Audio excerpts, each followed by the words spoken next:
Right, last class में हम ये बात कर रहे थे कि फैक्ट्री के अंदर जितने भी एक्सपेंसेस होते हैं फैक्ट्री के अंदर, वो कॉस्ट या तो यूनिट की कॉस्ट का हिस्सा मानी जाएगी या फिर डायरेक्टली प्रॉफिट और लॉस में जाएगी। कॉस्ट्स को हम क्लासिफाई एक तो कर रहे थे एज डायरेक्ट कॉस्ट्स और एक as indirect cost. Direct cost that can be directly attributed to a unit, and indirect जो कि समहाउ और द अदर यूनिट बनाने की वजह से आ रही है, but we can not directly attribute to each unit कि एक इजाफी यूनिट बनाने की वजह से ये खर्चा आ रहा है, ऐसा हम नहीं कह सकते।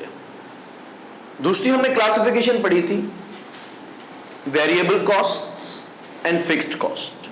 वेरिएबल कॉस्ट का मकसद that will very with the level of output, not just varies, ठीक है, not just varies, that varies with the level of output. तो एक इजाफी यूनिट बनाने की वजह से जो कॉस्ट आएगी वो वेरिएबल कहलाएगी। फिक्स्ड हमने पढ़ा था that remains same regardless of level of output, सही है। So very fixed cost does varies, fixed cost very करती है, लेकिन उसके वेरी करने की पीछे जो वजह होती है वो लेवल ऑफ आउटपुट नहीं होता। ये हमने चीजें देख ली थी। फिर हम बात कर रहे थे एक कॉस्ट ऐसी हैं जिनको हम कहेंगे these are production costs. Production costs means वो कॉस्ट्स जो मैन्युफैक्चरिंग के अंदर प्रोडक्शन के ऊपर आएंगे। और दूसरी हम इसकी क्लासिफिकेशन एंटी क्या कर सकते हैं, नॉन प्रोडक्शन कॉस्ट्स, जो फैक्ट्री से बाहर आती हैं। जब आप IAS 1 के हिसाब से statement of profit loss and other comprehensive income बनाते हैं, ठीक है, तो सबसे पहले हमने रखा सेल्स रेवेन्यू। सेल्स रेवेन्यू के बाद पहली कॉस्ट कौन सी आती है, कॉस्ट ऑफ गुड सोल्ड, या जिसको हम कॉस्ट ऑफ सेल्स कहते हैं। उसके बाद आ जाता है ग्रॉस प्रॉफिट। ग्रॉस प्रॉफिट के बाद कौन सी कॉस्ट आती है, ऑपरेटिंग कॉस्ट, जिसमें हम रखते हैं admin, selling and distribution expense. Then आता है फाइनेंस कॉस्ट, देन आता है टैक्स एटसेट्रा। अब IAS 1 ने हमें यह स्पेसिफाई कर दिया कि जितने भी खर्चे हैं वो आपने समराइज करके इन तीन कैटेगरीज में समा देने हैं, कॉस्ट ऑफ सेल में, एडमिन में, सेलिंग एंड डिस्ट्रीब्यूशन में। तो डेप्रिसिएशन एक्सपेंस कहां आता है, तीनों में से किसी एक के अंदर दब जाएगा। सैलरीज कहां आती हैं, तीनों में से किसी एक के अंदर दब जाएंगी। या कुछ कंपनीज क्या करती हैं, क्लासिफाई करती हैं, कुछ खर्चा कॉस्ट ऑफ सेल में डालती हैं, कुछ खर्चा सेलिंग एंड डिस्ट्रीब्यूशन में, कुछ एडमिन में। हाउ वुड यू डिसाइड कि कौन सा खर्चा कौन सी कैटेगरी में जाएगा। कॉस्ट ऑफ सेल में कौन से खर्चे जाते हैं, रॉ मटेरियल का, डायरेक्ट लेबर का, यस, वेजेस का, raw material, okay, carriage inward cost, yes, very nice, salaries, assembling cost, okay, ठीक है। अगर मैं जनरल, चलो हमने एग्जांपल्स याद कर ली कि कौन सा खर्चा कहां जाएगा। Generally cost of good sold में सिर्फ प्रोडक्शन कॉस्ट जाती है।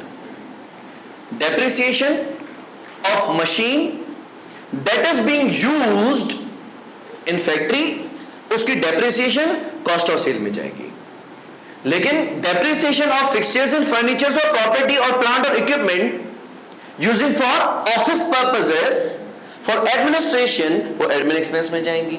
और अगर हमारी डिलीवरी व्हीकल्स हैं, उन डिलीवरी व्हीकल्स की डेप्रिसिएशन कहां जाएगी, सेलिंग एंड डिस्ट्रीब्यूशन में। सो व्हाट डिटरमिन्स कि किस मकसद में एसिड इस्तेमाल किया जा रहा है।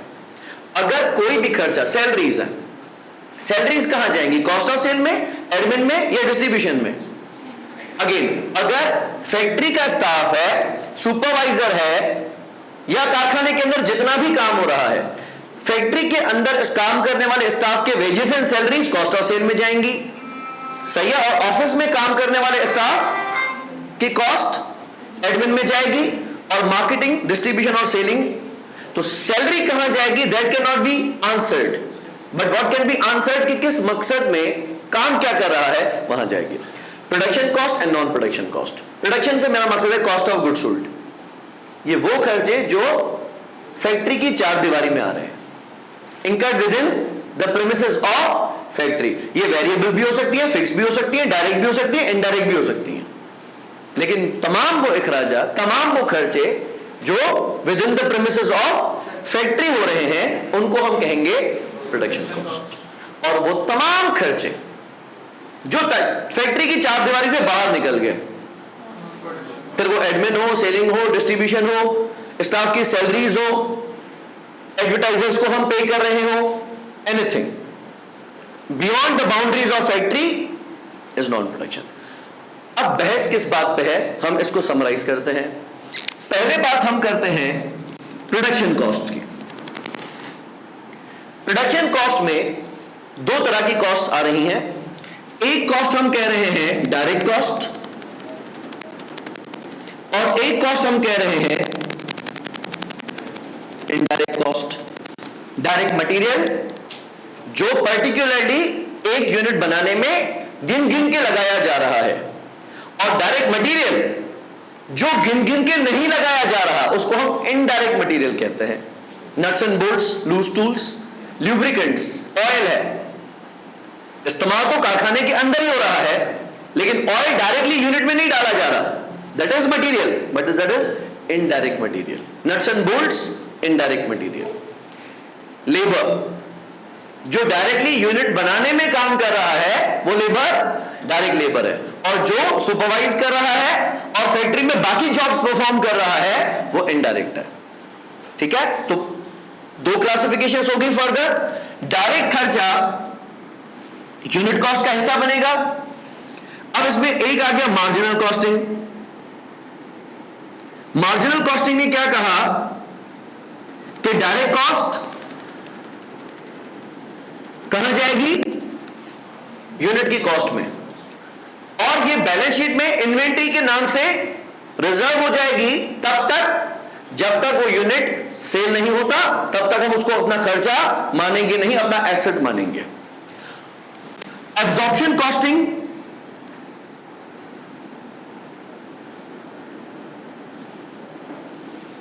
ने क्या कहा कि डायरेक्ट खर्चा कहां जाएगा, यूनिट की कॉस्ट में, और जो इनडायरेक्ट कॉस्ट है वो मार्जिनल कॉस्टिंग क्या कहता है, कहां जाएगी, डायरेक्टली पीएनएल में, प्रॉफिट और लॉस में। और एब्जॉर्प्शन कॉस्टिंग ने क्या कहा, ये खर्चा भी यूनिट कॉस्ट में जाएगा। यहां तक हम क्लियर है। Next, non production cost marginal costing के हिसाब से क्या यूनिट कॉस्ट का हिस्सा बन सकती है। Non production cost let's assume variable है। हम अपने सेल्समैन को कहते हैं कि बेटा जितने यूनिट्स बिकवाएगा पर यूनिट 15 रुपए दूंगा। वेरिएबल है, एक इजाफी यूनिट बिकने की वजह से मेरा खर्चा आ रहा है, तो इंकर होने पे क्या यूनिट कॉस्ट का हिस्सा मानूंगा, नहीं। ये इनडायरेक्ट भी नहीं है, ये इनडायरेक्ट से भी बाहर हो गया। ये क्या हो गया, नॉन प्रोडक्शन। सही है। अगर एक यूनिट बनाने पे पैसे दे रहा होता तो फैक्ट्री की बात होगी, लेकिन एक यूनिट बेचने पे पैसे दे रहा हो, ये कारखाने का हिसाब किताब खत्म हो गया। तो नॉन प्रोडक्शन ओवरहेड्स किसी भी सूरत यूनिट कॉस्ट का हिस्सा नहीं बनेंगे।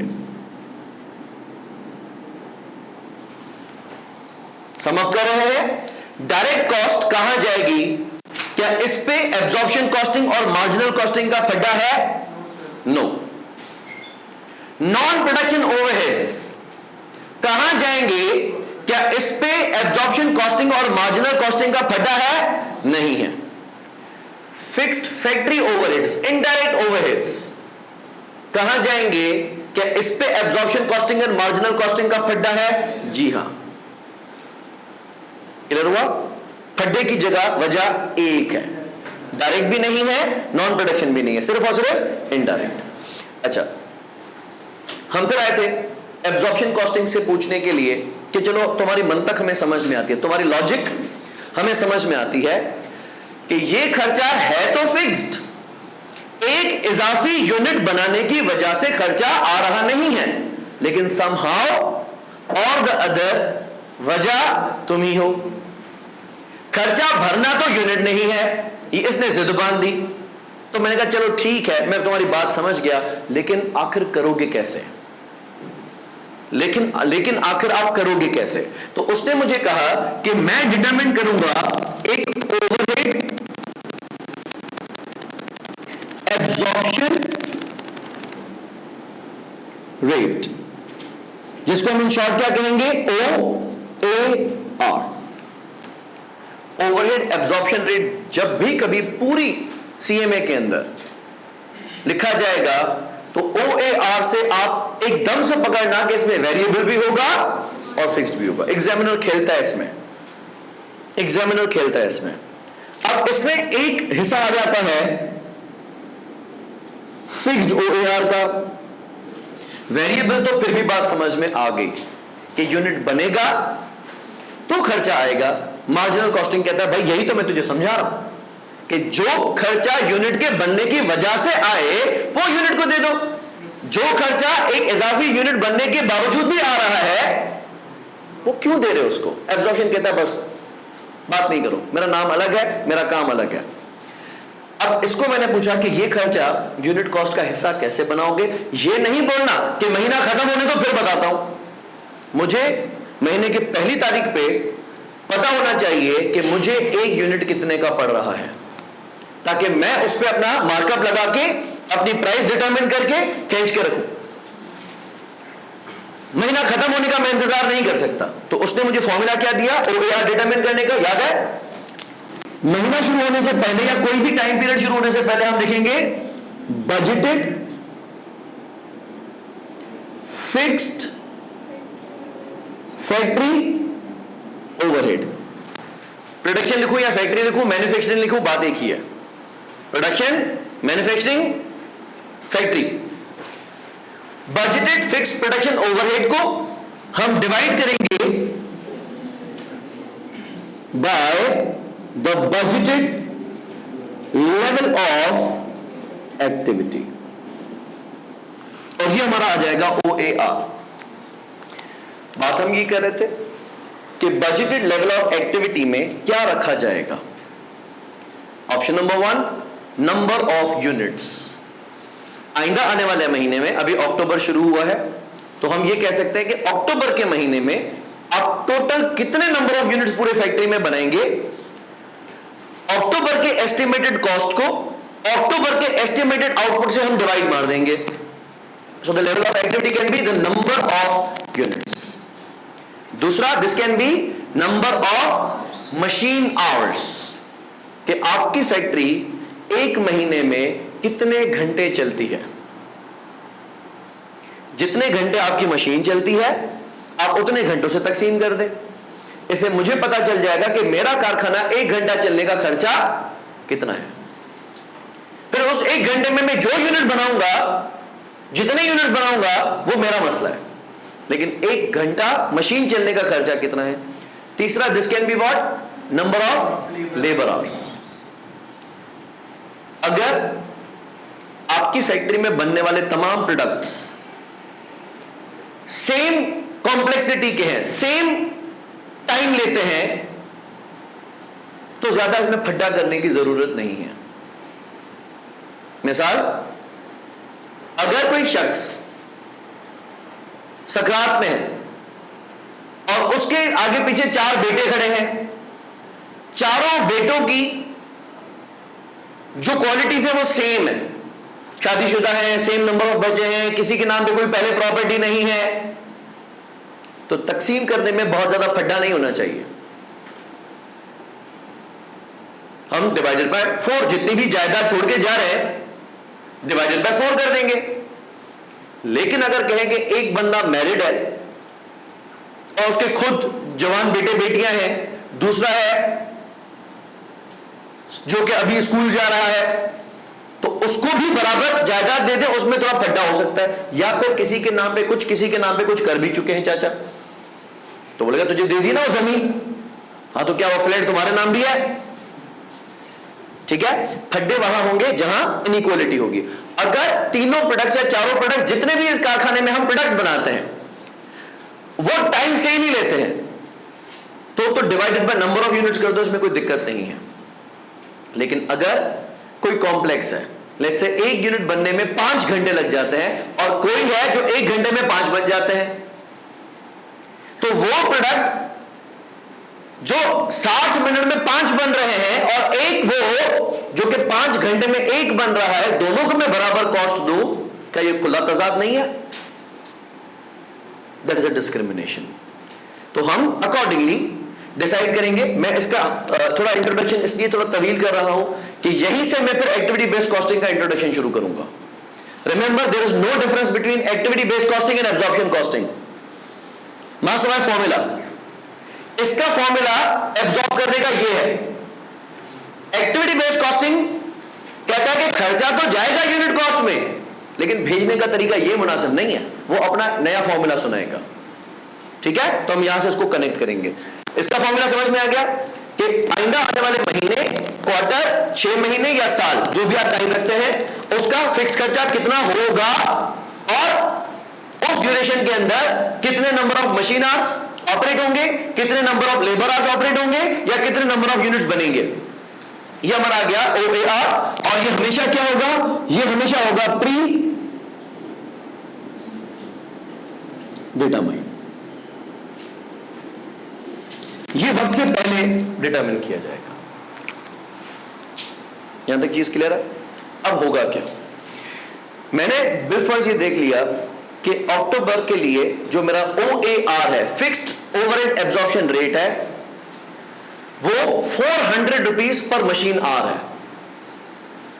ये कैसे डिटरमिन हुआ? मैंने देखा कि कारखाने का अक्टूबर के महीने में किराया कितना होगा, जो उसमें मशीन चल रही है उसकी डेप्रिसिएशंस कितनी होंगी, इनडायरेक्ट मटेरियल्स जो पेट्रोल यूज होगा, ऑयल यूज होगा, ल्यूब्रिकेंट्स यूज होंगे, वो कितने होंगे वो मैंने प्लस कर दिए। सुपरवाइजर की सैलरीज कितनी होंगी, बिजली का बिल कितना आएगा, इंश्योरेंस का प्रीमियम कितना होगा, खाने पीने का खर्चा कितना होगा, रिपेयर एंड मेंटेनेंस का खर्चा कितना होगा, हीटर लाइट का खर्चा कितना होगा। जितने भी खर्चे आपके कारखाने में आते हैं वो तमाम खर्चे आपने एस्टिमेट किए। वो एस्टिमेटेड कॉस्ट को आपने estimated number of machine hours जो अक्टूबर में चलने का आपका अंदाजा था उसे तकसीम कर दिया, तो पता चला कि अक्टूबर का फी घंटा खर्चा 400 रुपए। हम एक प्रोडक्ट बनाते हैं, प्रोडक्ट क्यू। प्रोडक्ट क्यू 2 घंटे लेता है फैक्ट्री के, उसके बाद बन तैयार होता है। प्रोडक्ट क्यू बनने में कितना टाइम लेता है? 2 घंटे। हम उसको बोलेंगे बेटा 400 रुपए घंटा है। और वो अगर हमारे कारखाने में रॉ आएगा, WIP होके बाहर निकलेगा, 2 घंटे हमारे खोटी करके जाएगा, उसको हम 800 रुपए का खर्चा चिपका देंगे। इसको हम कहते हैं एब्जॉर्ब। हालांकि उस एक यूनिट की वजह से वो खर्चा आया नहीं था, लेकिन क्योंकि मेरी फैक्ट्री के 2 घंटे तुमने लिए हैं, तो मैं फी घंटा 400 रुपए के हिसाब से यूनिट कॉस्ट में डालता जाऊंगा, 400 रुपए 800 रुपए इसको दे दूंगा। हो गया। फिर प्रोडक्ट जे निकलता है, प्रोडक्ट एफ निकलता है, प्रोडक्ट क्यू निकलता है। जितने भी प्रोडक्ट्स आप बनाते हो, जो जो जितना जितना टाइम मेरी फैक्ट्री का लेता जाएगा, मैं उसको खर्चा देता जाऊंगा, देता जाऊंगा, देता जाऊंगा। यूं के चलते चलते अक्टूबर भी खत्म हो जाएगा। हम करेंगे क्या?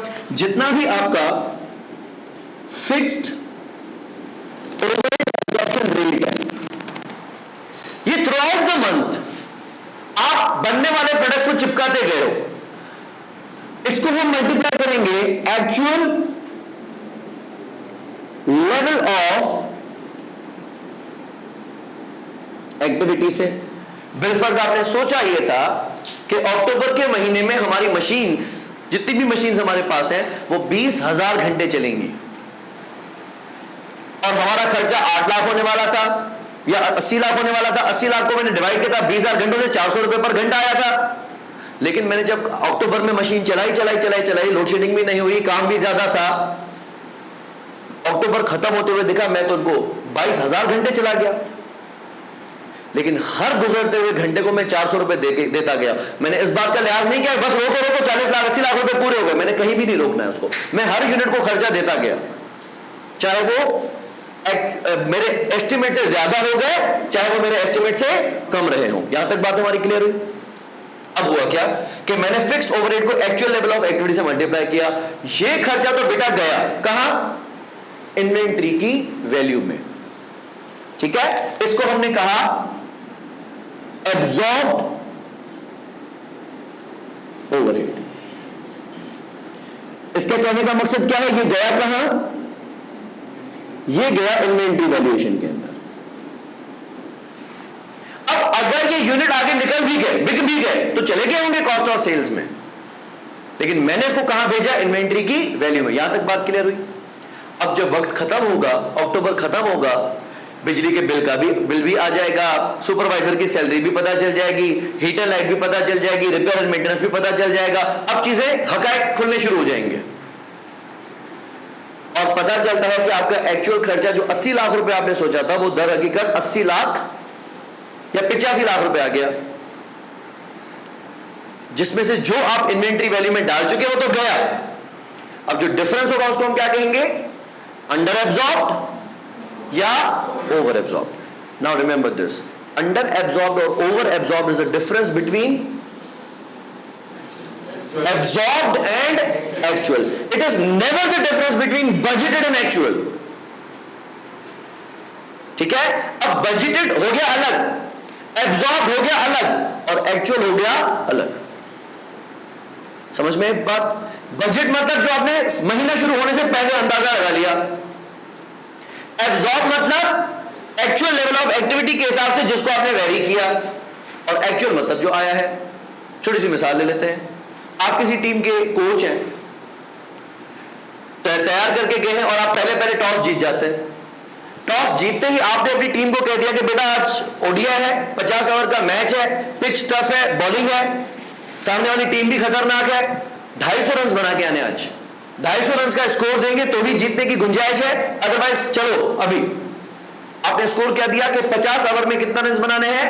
250। हमारे जवान जाते हैं खेलने के लिए, 40 ओवर चलते हैं, 215 रन बनाते हैं, बारिश हो जाती है। फैसला यह आता है कि मैच को आज यहीं रोक देते हैं, शॉर्ट कर देते हैं, और आपके प्लेयर्स जब पवेलियन लौटते हैं, वापस आते हैं, मेरा मुंह उतरा हुआ। मैं उसको कहता हूं कि 250 और 215 में गधों फर्क नहीं समझ में आता।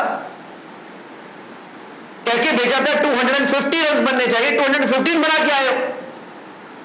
न्यूजीलैंड घूमने आए हो, वो तो नहीं आते हमारे पास घूमने। घूमने ही आते हैं, ऐसे तो चले जाते। क्या ये मेरा गुस्सा वाजिब है? क्यों? मैंने नहीं बोला था 250 बना के आना। हाँ, तो आप कहेंगे सर ओवर भी तो 50 चलने थे। अब 250 रन बनने चाहिए, सही है, 50 आवर्स में, लेकिन वो 40 आवर्स में 215 बना के आए हैं। चलो ये बात तो आपकी समझ में आ गई कि मुझे मेरा गुस्सा ठंडा हो गया कि इतना बरहम ना हो। लेकिन क्या उन्होंने फिर सही किया है परफॉर्म या अंडर परफॉर्म किया है? उनकी परफॉर्मेंस कैसी रही है? अच्छी रही है, बुरी रही है? How are you judging it?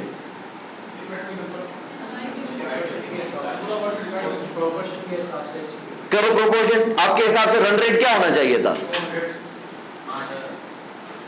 5 run बनने चाहिए थे 1 ओवर में, सही है, और 40 ओवर में कितने बनने चाहिए थे? 200। अब 200 कहां से आए? 200 ना बने हुए ना मैंने बोले थे। 200 को हम कहेंगे एब्जॉर्ब्ड। 250 क्या थे? बजटेड। 215 क्या है? एक्चुअल। 215 215 एक्चुअल। 200 क्या है? एब्जॉर्ब। हम कहेंगे कि अगर 250 रन बनने चाहिए थे 50 ओवर में, तो OAR कितना हो गया? 5 रन पर over, multiplied by actual overs कितने चले हैं? 40। तो 40 ओवर में बनने चाहिए थे 200 रन वर्सेस बने हैं 215 रन। सही है, मैंने एब्जॉर्ब किए 200, एक्चुअल आ गए 215, तो मैंने अंडर एब्जॉर्ब कर दिया। Bear in mind the difference between the concept behind under or over absorption is not the difference between budgeted and actual, it is absorbed and actual। ठीक है, अच्छा अब हम कहानी को आगे बढ़ाते हैं कि ये खर्चा डिटरमिन कैसे किया जाएगा, उसके लिए हम फैक्ट्री का लेआउट समझ लेते हैं। रिमूव कर दूं ये? श्योर, सिर्फ ऊपर वाला रिमूव कर दूं? चलो,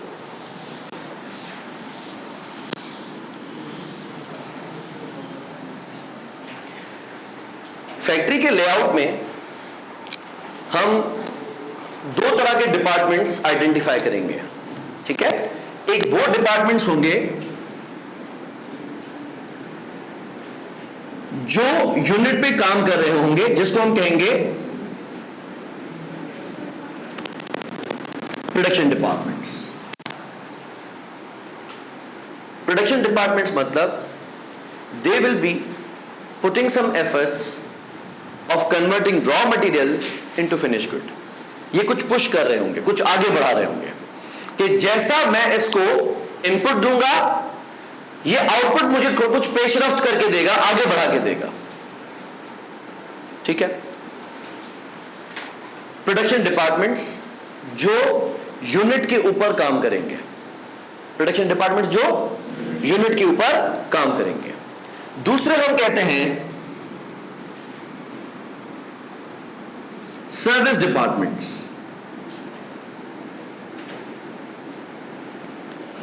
सर्विस डिपार्टमेंट्स मौजूद तो फैक्ट्री के अंदर होंगे, लेकिन ये यूनिट को हाथ भी नहीं लगाएंगे। तो फिर क्या करेंगे? ये फैसिलिटेट करेंगे प्रोडक्शन डिपार्टमेंट को या फैक्ट्री में काम करने वाले लेबर को, ठीक है? Service department, production department, those departments that work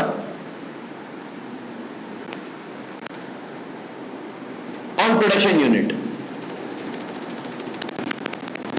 जो यूनिट पे काम करेंगे वो होंगे production departments, and service departments that only facilitates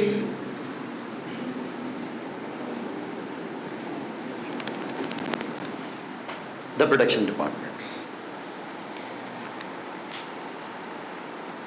Let's say हम टेबल बनाते हैं, हमारा लकड़ी का कारखाना है और हम टेबल बनाते हैं। पहले हमारे पास रॉ फॉर्म आता है वुड, सही है? पेड़ से, दरख्त से लकड़ी एज इट इज कट के हमारे पास आ जाती है। पहले हम उस लकड़ी को कट करके लेट्स से 2x2 या 1x1 या 4x4 के गोले बनाते हैं, लकड़ी बनाते हैं। That is process through cutting department. तो हमारे कारखाने में एक डिपार्टमेंट है जिसका नाम है कटिंग डिपार्टमेंट। कटिंग डिपार्टमेंट क्या कर रहा है? दरख्त से आने वाली लकड़ी को, सही है, 8-8, 12-12 फीट की 4x4, 2x2, 3x3 की लकड़ियां बना के दे रहा है, ताकि जिससे आप आगे कुर्सी की टांगे बनाएंगे या टेबल की शीट बनाएंगे। कटिंग डिपार्टमेंट आ गया, सही है? या फिर वो 8x4 की टेबल की तरह, लासानी की तरह शीट्स बनाएगा।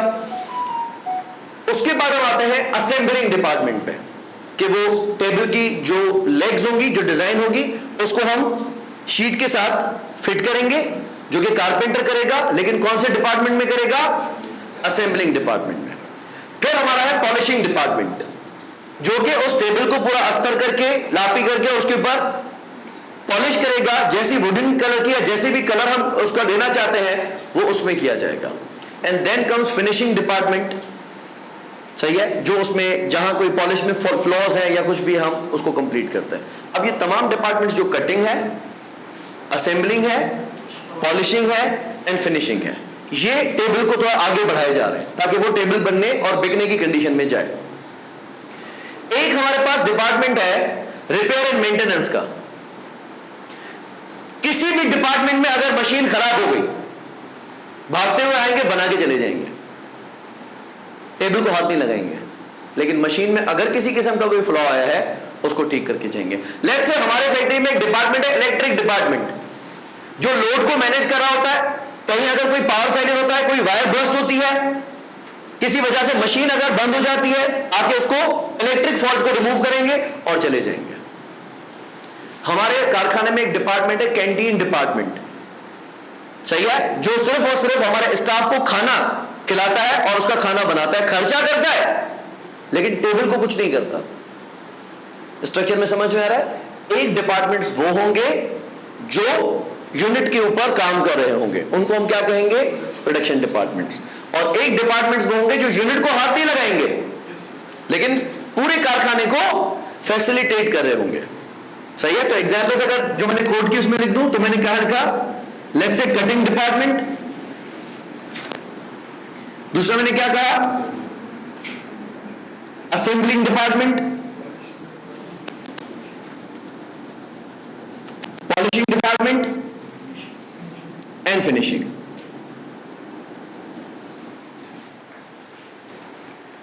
और सर्विस डिपार्टमेंट्स में मैंने क्या example the? Repairs and maintenance. What else? Electric department and से कैंटीन।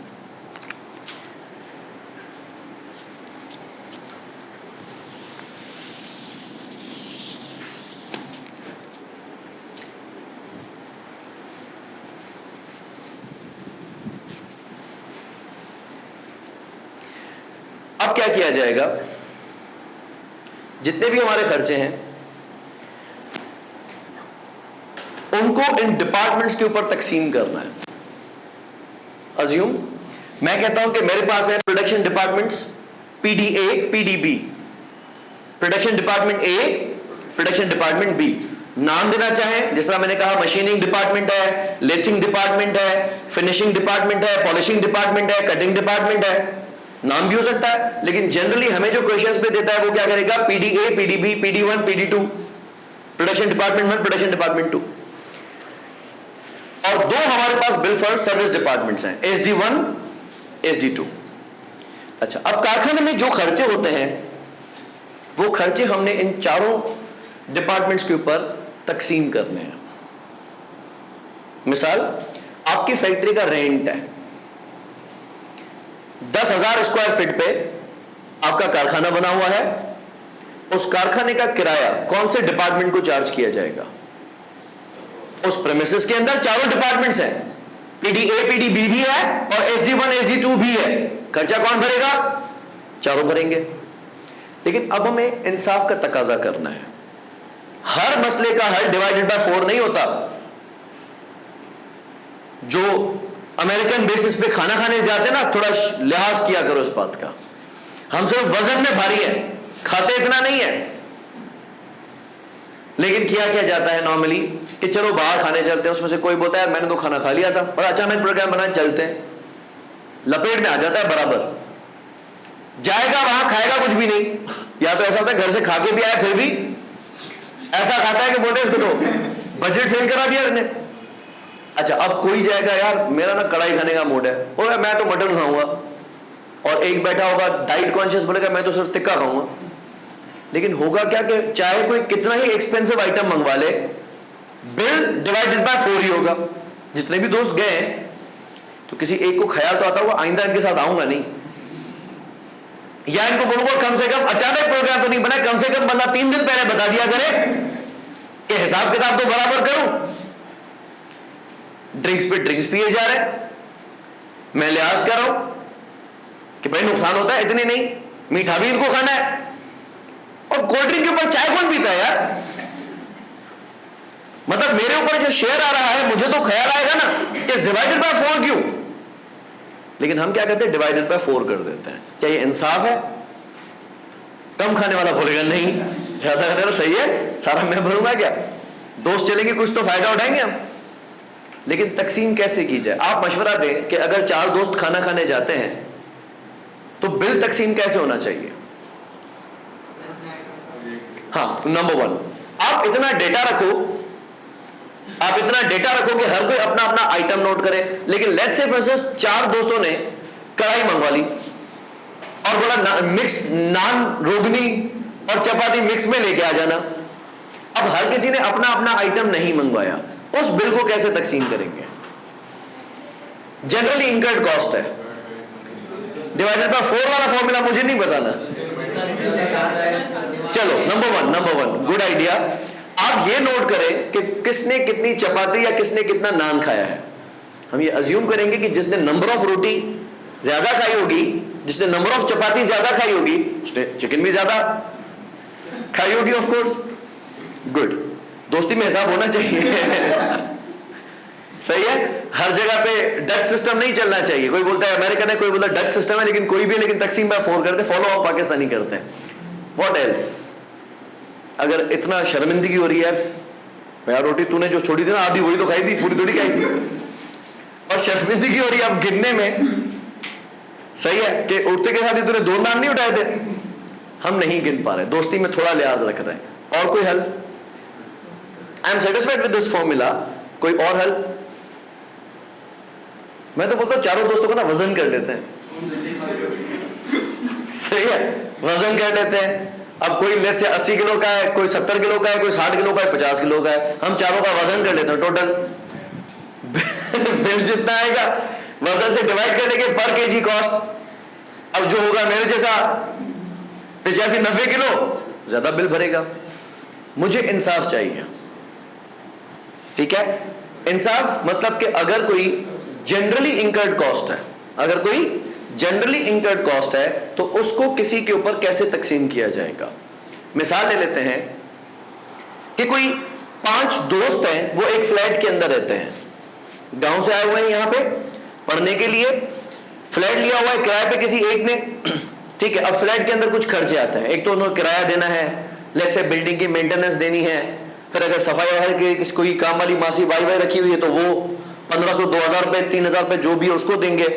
कुक रखा होगा, शेफ रखा होगा, उसकी सैलरी होगी, जो खाने पीने के लिए आइटम्स आते होंगे, दूध आता होगा डेली का, वो ये तमाम पूरे महीने का खर्चा 5 दोस्तों में तकसीम कैसे होना चाहिए? Any suggestion? डिवाइडेड बाय 5 सही है, लेकिन बाज बच्चे कहते हैं ये फेयर थोड़ी है। 2 कमरे हैं, एक कमरे में 3 दोस्त रहते हैं, एक कमरे में 2 दोस्त रहते हैं। Should the rent be divided by 5? अब नहीं। अच्छा, अब तकसीम के स्टेजेस होते हैं। तकसीम हम किन में कर रहे हैं? प्रोडक्शन डिपार्टमेंट्स में और सर्विस डिपार्टमेंट्स में।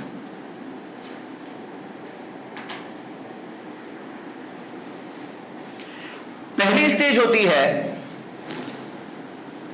एलोकेशन। एलोकेशन का मकसद क्या होता है कि कारखाने के अंदर आने वाला कोई ऐसा खर्चा जो कि प्रोडक्शन डिपार्टमेंट या सर्विस डिपार्टमेंट को डायरेक्टली एट्रीब्यूट किया जा सके। मिसाल, इन 5 दोस्तों में एक ही दोस्त है जो ग्रीन टी पीता है, तो हमारे पूरे महीने के बिल में ग्रीन टी का जो खर्चा होगा वो कौन भरेगा? 5 में तकसीम तो नहीं होना चाहिए, सही है, वो 5 में तकसीम तो नहीं होना चाहिए। एलोकेट करने का मकसद क्या है?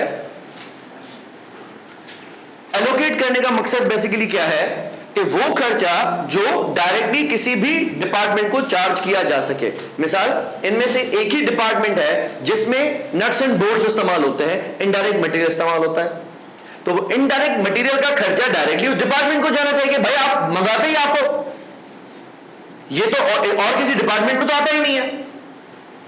तो कोई ऐसा खर्चा जो किसी प्रोडक्शन डिपार्टमेंट को डायरेक्टली एट्रीब्यूट किया जा सके, उस खर्चे को हम स्टेज क्या कहेंगे?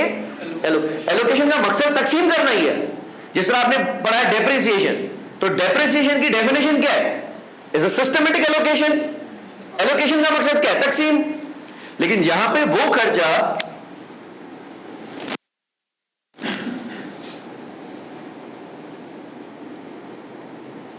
that can be directly attributed to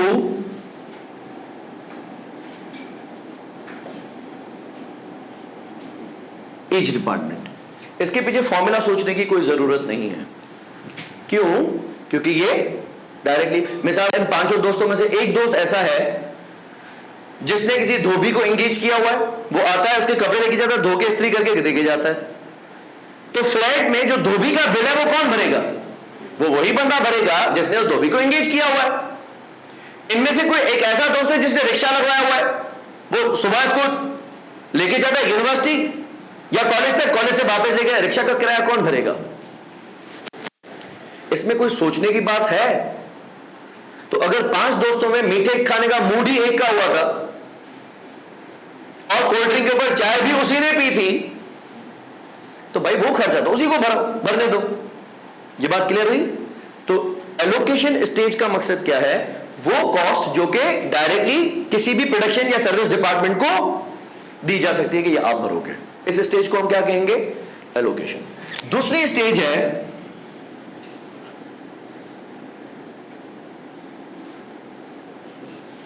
अपोर्शमेंट। सही है? अपोर्शनमेंट या अपोर्शमेंट, दिस इज ऑल्सो डिवीजन, ये भी तकसीम है, लेकिन this is division of non traceable expenses, non traceable overheads. यानी ये मैं डायरेक्टली ये नहीं बोल सकता कि आपने भरना, ये आपकी वजह से है। प्रोडक्शन डिपार्टमेंट, यूनिट को तो मैं बोल ही नहीं रहा ना, यूनिट पे जाता तो उसको ओवरहेड बोलने की जरूरत ही नहीं थी। फ्लैट का किराया दोस्तों में कैसे तकसीम होना चाहिए?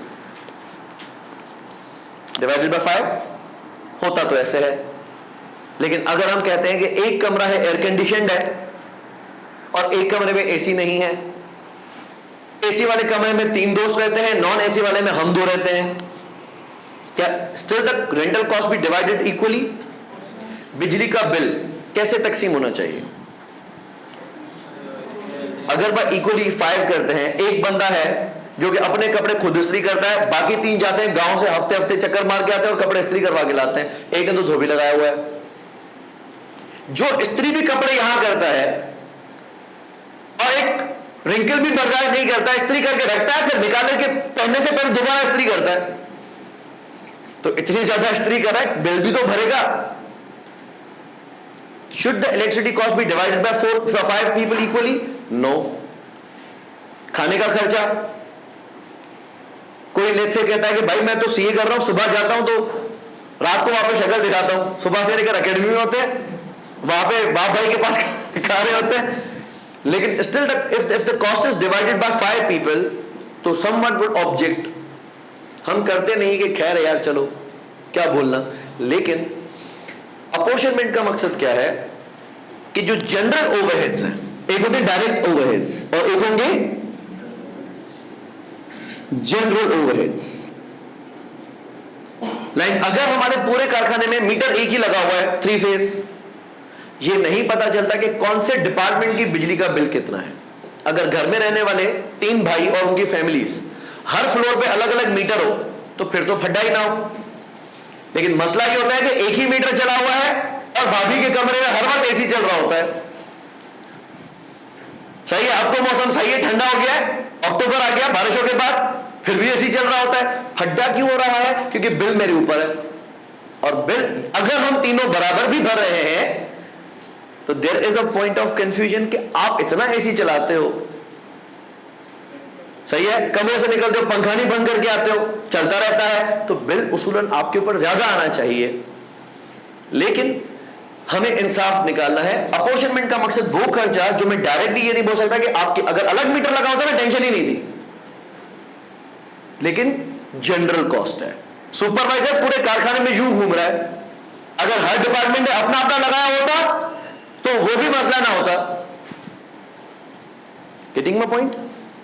तो अगर कोई खर्चा ऐसा है जो कि जनरल है, पूरी फैक्ट्री पे आता है, उस खर्चे को प्रोडक्शन डिपार्टमेंट्स के ऊपर तकसीम किया जाएगा। लेकिन डोंट टेल मी कि आप डिवाइडेड बाय 4 करने जा रहे हो। आपने क्या करना है, इसका सूटेबल बेसिस ऑफ अपोर्शनमेंट बनाना है, इंसाफ। तो general overheads are charged to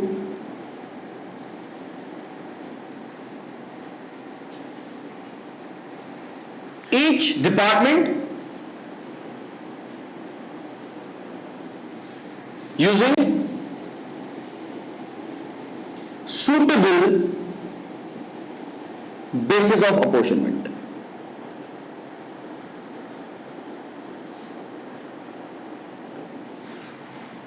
Using the suitable basis of apportionment. अब यहां पे आपको थोड़ी जजमेंट इस्तेमाल करनी पड़ेगी। एग्जाम्पल, अगर मैं कहता हूं तो हमारा जनरल खर्चा है फैक्ट्री रेंट, क्या मशवरा दोगे कि यह खर्चा 4 डिपार्टमेंट्स पे कैसे तकसीम होना चाहिए? गुड, एक अच्छा मशवरा मेरे पास आ चुका है। Yes, area, yes area, good.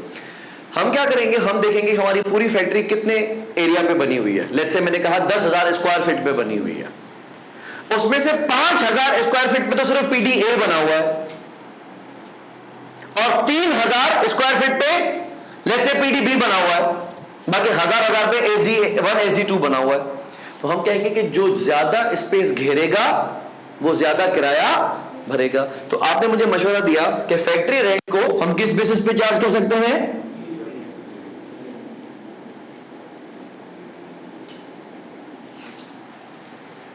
On the basis of area. पूरी फैक्ट्री के अंदर जितनी भी मशीन है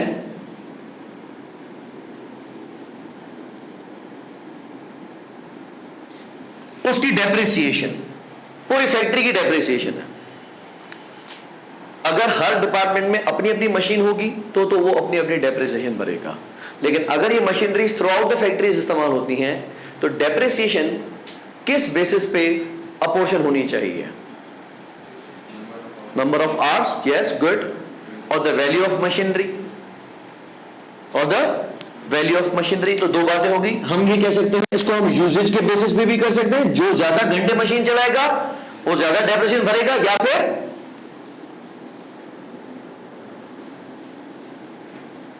मशीन वैल्यू। ठीक है, दिस मेक सेंस। एक वर्ड इसमें यूज होता है हीट एंड लाइट। मैं इसको क्लियर कर दूं कि हीट एंड लाइट हमारी लाइट इलेक्ट्रिसिटी नहीं है। Heat means maintenance of temperature. जब आप एसी खरीदने जाते हैं कि 1 टन का लगाऊं, 1.5 टन का लगाऊं, 2 टन का लगाऊं, तो दुकानदार आपसे सवाल क्या करता है? पहले कमरा कितना बड़ा है। So what does this depend on कि जितना बड़ा एरिया होगा उतना ज्यादा एयर कंडीशनिंग या हीटिंग सिस्टम लगाना पड़ेगा। Same goes with lighting. ये लाइट हमारी पाकिस्तानी बिजली नहीं है, लाइट आगे लाइट चलेगी। ये वाली लाइट लाइटनिंग है, ये भी कहां ज्यादा चाहिए होगी? जहां एरिया ज्यादा होगा। ठीक है, तो छोटे वॉशरूम के अंदर हम एक ही लगा देते हैं, बहुत होती है, लेकिन अगर एक रूम है तो हमें उसको वेल लिट रखना पड़ता है। तो हीट एंड लाइट को भी हम किस बेसिस पे स्प्लिट कर सकते हैं? एरिया बेसिस पे। अच्छा, ये हो गया दूसरा स्टेप। हमने तमाम खर्चों को पहले देखना है कि क्या वो खर्चा डायरेक्टली डिपार्टमेंट को चार्ज हो रहा है, यानी उसी डिपार्टमेंट की वजह से आ रहा है, तो उस खर्चे को हम क्या करेंगे? एलोकेट। उसको डिवीजन करने के लिए पीछे कोई साइंस समझने की जरूरत ही नहीं है। और अगर वो खर्चा जनरल है, अगर के वो खर्चा जनरल है, तो जनरल खर्चा तकसीम करने का हम कोई सूटेबल, डिपेंड करता है कि कंपनी के पास डेटा कैप्चरिंग सिस्टम कितना है। तो डेटा आपको गिवन होगा, आपने डिसाइड करना होगा कि कौन सा खर्चा कौन से बेसिस पे तकसीम होना चाहिए, ये आपकी जजमेंट होगी। हैविंग डन दिस, चारों प्रोडक्शन डिपार्टमेंट्स 2, सर्विस डिपार्टमेंट्स 2 के पास खर्चा आ जाएगा और फैक्ट्री के तमाम खर्चे इन चारों डिपार्टमेंट्स के ऊपर तकसीम हो जाएंगे 2 स्टेजेस में। अचानक से सर्विस डिपार्टमेंट कहता है कि भाई मैं तो यूनिट बनाता ही नहीं हूं, मेरे पास तो कोई मशीन नहीं चलती, मेरे पास तो कोई लेबर आवर्स ही नहीं होते, तो मेरा खर्चा कैसे रिकवर करेंगे? यानी हम 5 लोगों में से एक हमारा ड्राइवर है, या हमने एक को गांव से बुलाया हुआ है कि भाई तुम फ्लैट की सफाई भी करना, ड्राइविंग भी करना और किचन भी संभालना, सारा काम वो अकेला बंदा करता है। और उसको भी अगर हमने खर्चा चार्ज कर दिया कि खाना तुम भी खाते हो, रहते तुम भी हो, बिजली तुम भी इस्तेमाल करते हो, तो वो कहेगा मैं कमाने आया था कि खर्च करने आया था, उल्टा आप मुझे सैलरी दें। तो हम कहते बात तो सही करा, ये खर्चा कहां से भरेगा? इसका खर्चा हम चारों के ऊपर डाल देते हैं। इस स्टेज को हम कहते हैं रीअपोर्शनमेंट।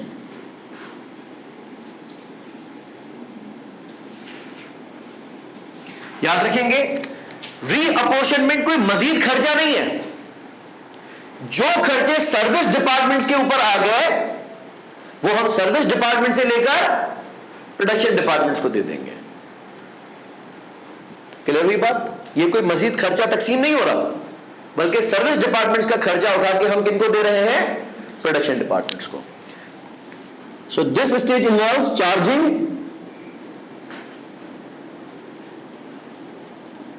Overheads of service departments to production departments.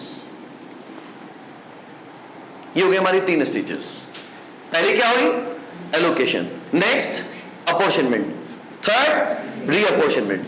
रीअपोर्शनमेंट के बाद सर्विस डिपार्टमेंट्स के हाथ खाली होंगे, क्योंकि सर्विस डिपार्टमेंट का खर्चा हमने प्रोडक्शन डिपार्टमेंट्स को दे दिया। अब प्रोडक्शन डिपार्टमेंट्स के हाथ में खर्चा मौजूद है। इसकी आखिरी स्टेज कहलाती है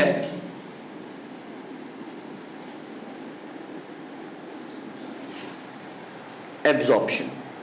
what does absorption mean? Production department की कॉस्ट यूनिट्स को चार्ज की जाएगी। ये वो वाला फॉर्मूला जो मैंने पहले बताया था, budgeted fix production overhead divided by budgeted level of activity. तो उसके थ्रू हम क्या करेंगे? Absorbing factory overheads into cost of unit. इस स्टेज को हमने कह दिया एब्जॉर्प्शन।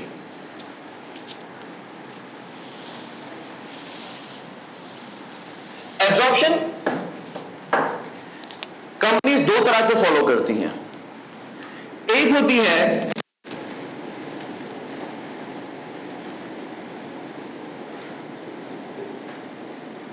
डिपार्टमेंटल।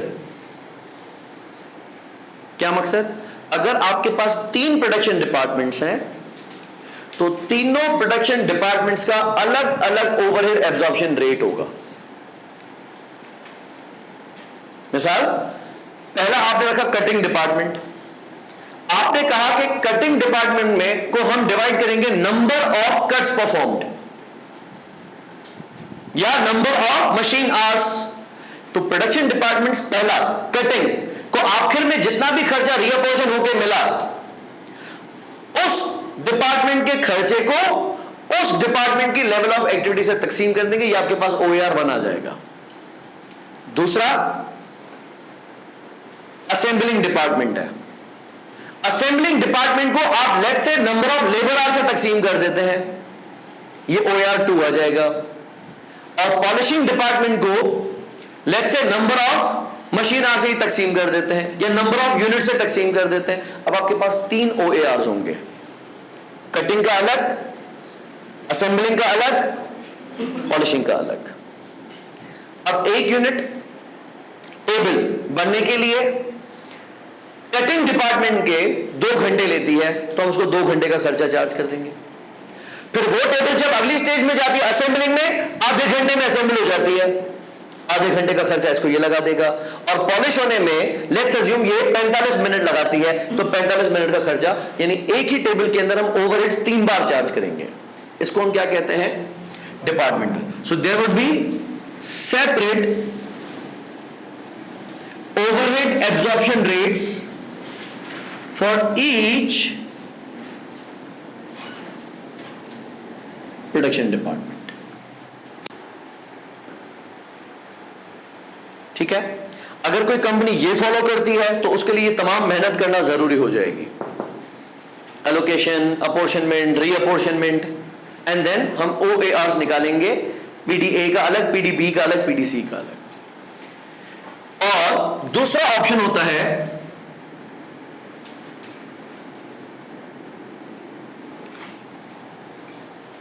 Blanket absorption. एक होती है डिपार्टमेंटल एब्जॉर्प्शन, एक होती है ब्लैंकेट।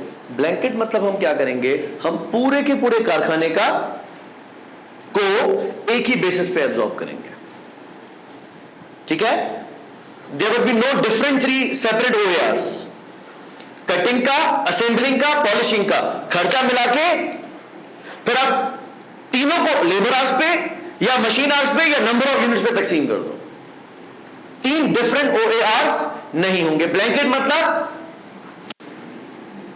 सिंगल रिकवरी रेट, इसको रिकवरी रेट भी कहते हैं, इसको OAR भी कहते हैं, बात एक ही है।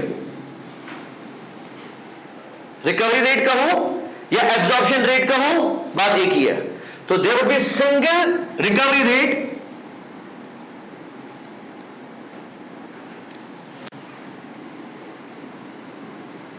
Through out the factory. कहने का मेरा यह मकसद है कि भाई अगर यही करना था तो फिर एलोकेट, अपोर्शन, रीअपोर्शन किया ही क्यों? पूरे कारखाने का खर्चा टोटल करते और किसी एक लेवल ऑफ एक्टिविटी से तकसीम कर लेते। यह जानने की जरूरत ही क्या थी कि कटिंग का क्या था, असेंबलिंग का क्या था? आपको तो वैसे भी सबको मिला के ही मारना था, तो अलग अलग किया ही क्यों? जरूरत नहीं पड़ेगी। ठीक है, यह तमाम मेहनत हम किस वजह से करेंगे? डिपार्टमेंटल। ठीक हो गया। हैंडआउट मैंने आप लोगों को दिया हुआ, इसमें पहला क्वेश्चन है 4.1 बैक पे, स्वेटाथॉन एक्सेसिबल सबके पास है? सही। कोई रह गया तो फिर क्लास के एंड में मुझसे ले लीजिएगा। इसको रीड करना शुरू करें, स्वेटाथॉन को।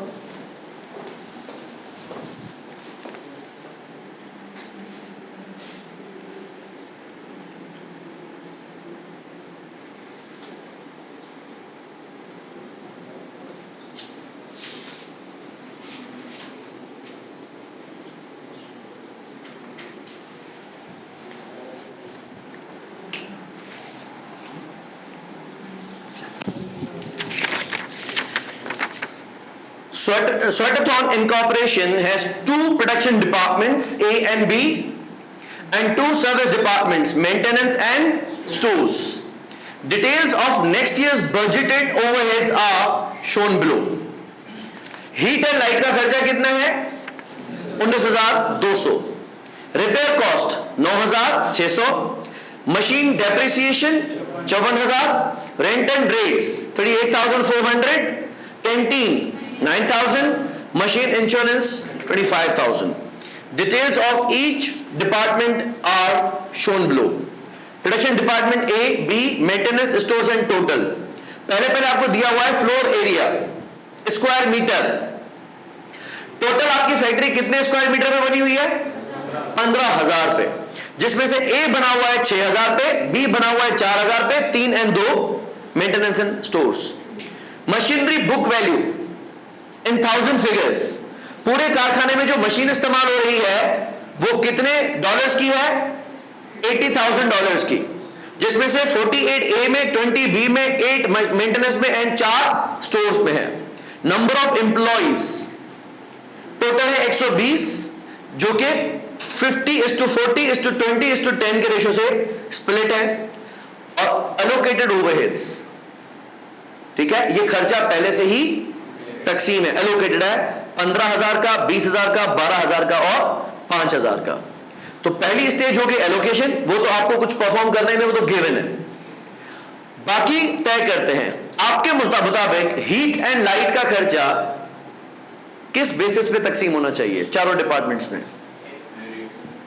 एरिया। ठीक है, एरिया। दूसरा रिपेयर कॉस्ट।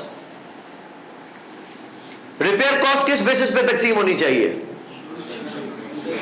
Machine value. अगर आपके पास डेटा नहीं है, अगर आपके पास होता, मशीन रनिंग पता होती या प्रोडक्शन होती, तो हम ये लिंक कर सकते थे कि जितनी ज्यादा मशीन काम करेगी उतना ज्यादा उसको रिपेयर की जरूरत पड़ेगी। सही है, लेकिन डेटा हमारे पास गिवन है मशीन बुक वैल्यू का, तो हम ये कह सकते हैं कि जिस डिपार्टमेंट में ज्यादा मशीन होगी वहां रिपेयर एंड मेंटेनेंस ज्यादा लगती होगी। Machine depreciation same machine value book value पे। Rent and rates area. Canteen number of employees, yes make sense, जहां ज्यादा लोग होंगे वहां कैंटीन का खर्चा ज्यादा होगा। और बाकी खर्चा है मशीन इंश्योरेंस का, मशीन बुक वैल्यू अगेन। सही है। अच्छा, ये खर्चे हमने करने हैं तकसीम। तकसीम करने का आसान तरीका है,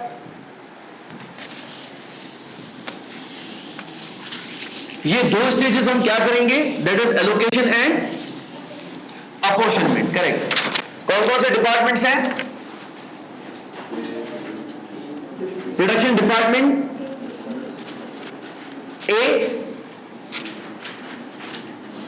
production department B, next is maintenance and stores. Usually क्या किया जाता है, यहां पे लिखा जाता है टोटल खर्चा और उसके साथ लिखा जाता है बेसिस। ठीक है, पहला खर्चा कौन सा है? एलोकेटेड। कितना खर्चा है जो कि डिपार्टमेंट्स को पहले ही तकसीम किया जा चुका है? $50,000 का। और आपने मेंशन किया कि ये हम कोई बेसिस पे नहीं करें बल्कि ये ऑलरेडी एलोकेटेड है। कितना कितना है? It's 15,000 for PD8, 20, 10, 12 and 5,000। Total सही बैठ रहा है? कोई मिस्टेक तो नहीं है? मिस्टेक है इसमें 15, 20, 35 और 2,000 ज्यादा है ना। चलो, टोटलिंग में मिस्टेक है क्वेश्चन में। 52,000 का खर्चा एलोकेटेड है। नेक्स्ट, अब हम आते हैं अपॉर्शनमेंट पे। कॉस्ट है heat and light. Heat and light का खर्चा है कितना? 19,200। बेसिस क्या बता रहे हो आप? एरिया। फैक्ट्री कितने स्क्वायर फीट पे बनी हुई है? 15,000। So what are we suppose to do? 19,200 divided by 15,000 multiplied by 6,000, 4,000, 3,000, 2,000। सही है? मुझे बता दीजिए हीट एंड लाइट का खर्चा कौन से डिपार्टमेंट में कितना आएगा?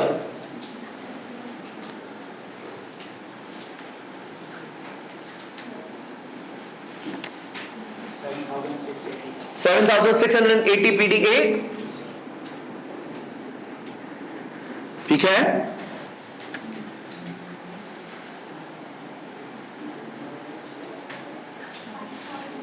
$5,120। नेक्स्ट 840, 3,840। गुड। 2,560। किसी को कंफ्यूजन है इसमें? No? So yes yes, good good good, be easy. हमारा हीट एंड लाइट का खर्चा कितना है? 19,200। तो आपने क्या करना है, इस 19,200 को डिवीजन का आप सुटेबल बेसिस क्या मान रही हैं कि कौन से डिपार्टमेंट में बिजली सॉरी हीट एंड लाइट का खर्चा ज्यादा आएगा, जो ज्यादा बड़ा होगा।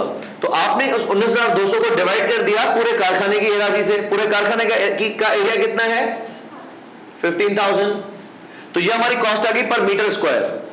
सही है? मल्टीप्लाइड बाय आपका जो पहला डिपार्टमेंट है PDA, ये कितने स्क्वायर फीट पे या कितने स्क्वायर मीटर पे बना हुआ है? 6,000। तो हमने इसको डिवाइड किया 6,000, सॉरी मल्टीप्लाई किया 6,000 से। ठीक है, तो आपने सैंपल के तौर पे 1 दिखा दिया, बाकी कैलकुलेशन आपको यहां पे एज अ वर्किंग शो करने की जरूरत नहीं होगी इतनी। क्लियर हो गया? Next is repair cost.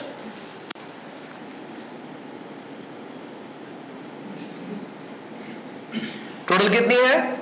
9,600। Suitable basis आप क्या मान रहे हैं? Machine book value.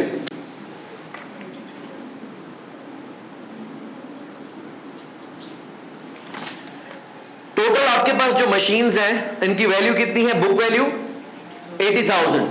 तो what can be do is 9,600 divided by 80,000। Percentage में कितना आ रहा है? 12%। So we can say it is 12% of book value. अच्छा, पहला आपके पास मशीन है प्रोडक्शन डिपार्टमेंट ए में जिसकी वैल्यू है 48,000 का 12% 5,760. Nice. Next is PDB. 20,000. 2,400. Next. 960. नहीं, 8,000 है ना? 8,000 का 12% 960 और 4,000 480.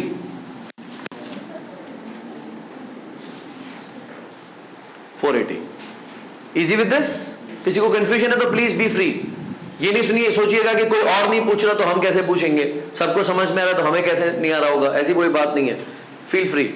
इजी है यहां तक? चलो. Next is machine depreciation.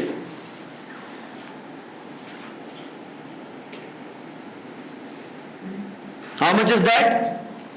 54,000. Basis क्या मान रहे हैं? Machine book value. अच्छा, विजिबल नहीं है?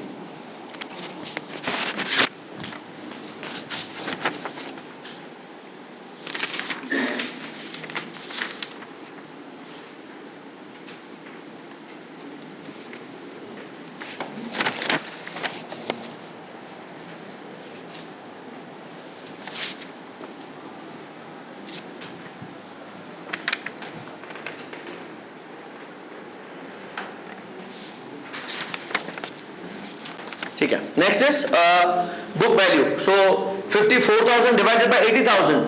What's in percentage? 67. चलो लंबा है तो फिर राउंड अप नहीं कर रहे. इसको आप मल्टीप्लाई करते जाएं bye 48,000, 32,000, 32,400. Next 13,500. Good. Next is 5,080. 400. Good. 2,700. 2,700. ठीक है. Next is rent and rates.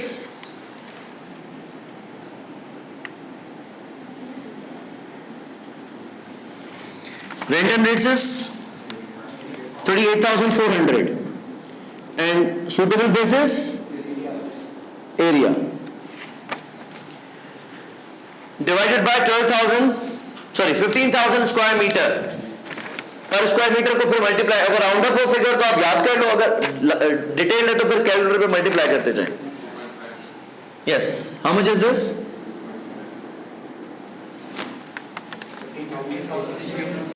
15,360.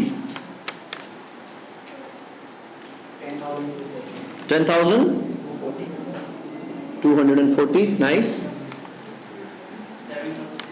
7,680.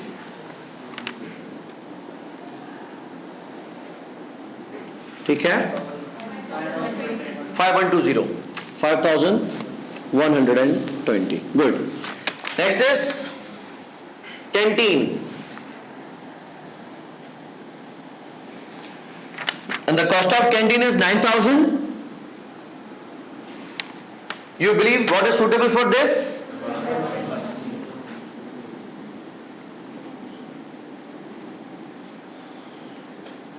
Number of employees, and we have 120 number of employees. 120 बंदे 9,000 का खाना खाएंगे. Per employee $75 multiplied by 50 employees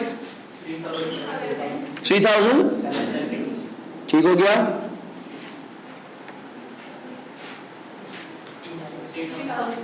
3,000. ठीक हो गया? 1,500.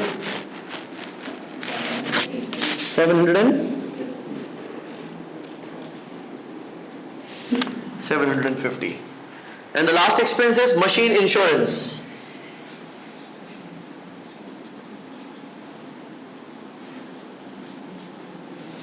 Machine insurance is 25,000 की कॉस्ट है.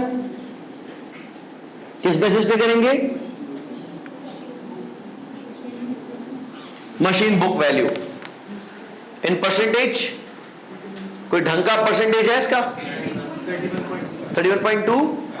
चलो चलो, keep on multiplying this by 48,000 first, 15,000,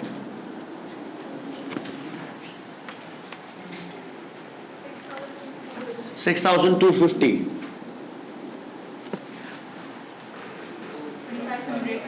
2,500, 1,250, okay, 1,250. Are we done with this? अच्छा, ये हमारे एक्सपेंसेस चार्ज हो गए. नीचे कह रहा है service departments services were used as follows. Now this will be helping us to reapportion the cost of service departments to production departments. खर्चे की टोटल हो गए, इनको हम टोटल करते हैं. कोई किसको करे, कोई किसको करे? सभी एक ही कर रहे हो लगता है, तीसरा करे ना ऐसे मजाक कर.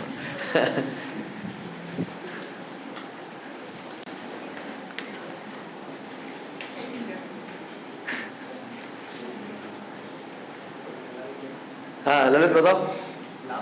हाँ जो भी क्या है 17,860, 94,000, okay, $94,950. Good. दूसरा 16,000, ठीक है ठीक है ठीक, ओके.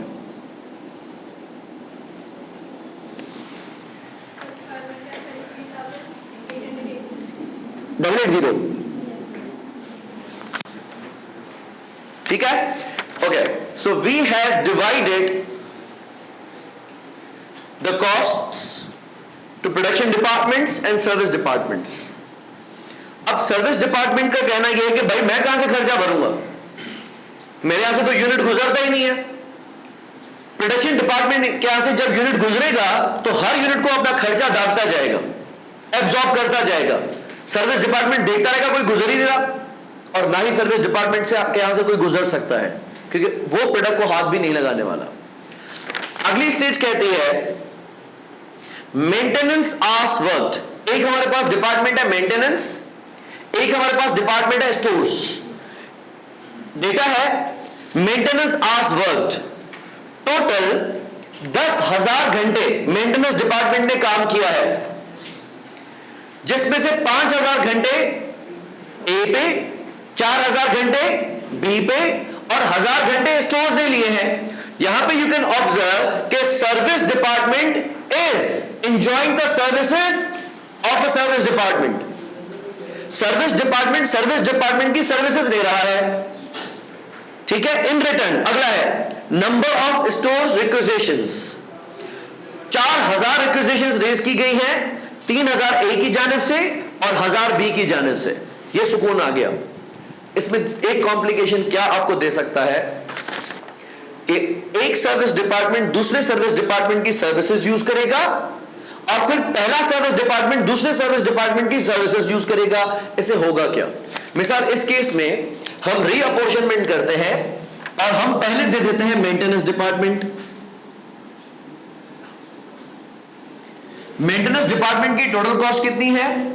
33,880. अब इसको हम तकसीम किस बेसिस पे कर रहे हैं? अब नंबर ऑफ आवर्स. सही है. सो मेंटेनेंस आवर्स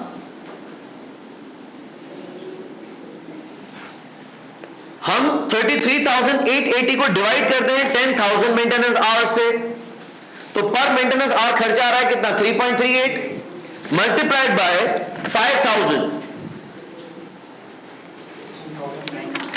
तो इसको खर्चा आ गया 16,940 का. मल्टीप्लाई किया 4,000 से 3.880 को, सॉरी 3.3880 को, 13,552. सही है. और स्टोर्स डिपार्टमेंट भी 1,000 घंटे की मेंटेनेंस दे रहा है, तो तो ये आ जाएगा 3,388 और इसको हम कर देंगे 0, क्योंकि कोई अलग खर्चा तो नहीं था ना, ये वही खर्चा था जो हमने पहले मेंटेनेंस डिपार्टमेंट को दे दिया था, अब वो उससे उठा के वापस प्रोडक्शन डिपार्टमेंट्स को दे रहे हैं, लेकिन सर्विस डिपार्टमेंट को भी खर्चा मिल गया। अब सर्विस डिपार्टमेंट के ऊपर पहले 17,880 रुपए थे, मजीद उसके ऊपर अगर 3,388, टोटल कितना हो गया? 21,200। और इसकी कॉस्ट रीअपोर्शन करने में हम बेसिस क्या यूज कर रहे हैं? Correct, number of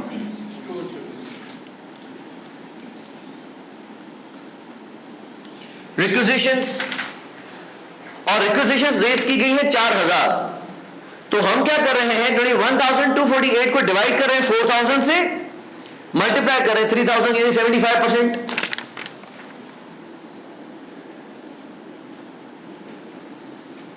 Yes, it's 14,000. 21,248 divided by 4,000 multiplied by 3,000. 936. Okay, 15,936. And multiplied by 1,000. 5,312. क्या मेंटेनेंस डिपार्टमेंट भी स्टोर्स की रिक्विजिशन रेज कर रहा है? नो। तो बचत हो गई और ये 0 हो गया।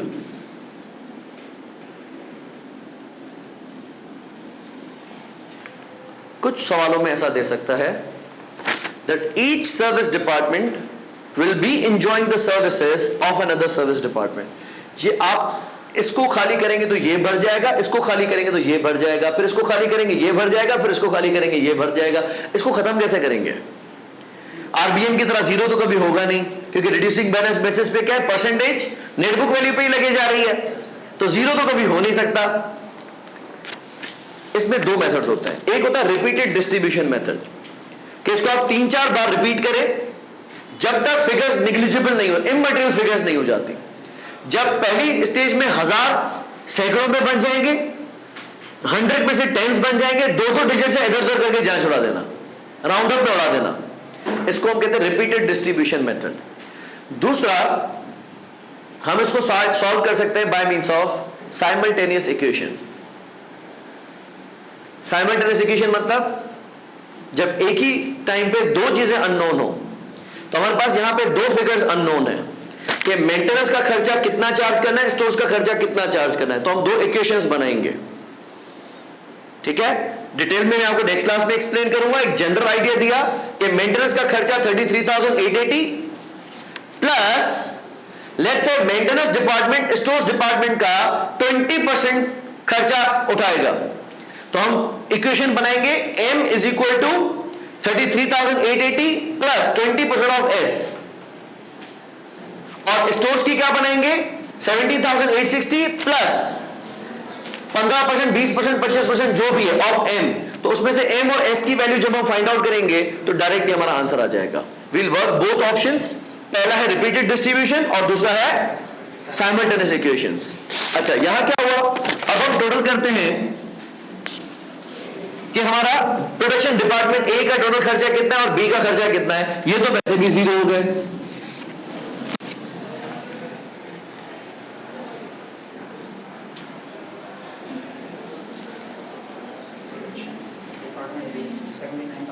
$79,000। अच्छा, 79,000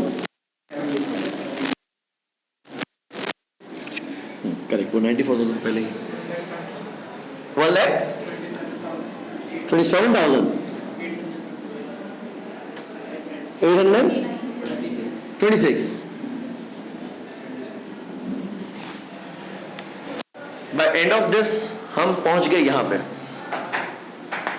अगर कि आप डिपार्टमेंटल OARs रखते हैं, so these are your budgeted fix production overheads. आप इसको बजटेड नंबर ऑफ आवर से, बजटेड नंबर ऑफ यूनिट से डिवाइड करेंगे। तो आपके पास प्रोडक्शन डिपार्टमेंट ए का OAR आ जाएगा और प्रोडक्शन डिपार्टमेंट बी का OAR आ जाएगा। जो भी प्रोडक्ट का यूनिट बनते हुए ए को गुजर के जाएगा वो ए का OAR भी भरेगा, बी को टकराएगा वो बी का OAR भी भर के जाएगा।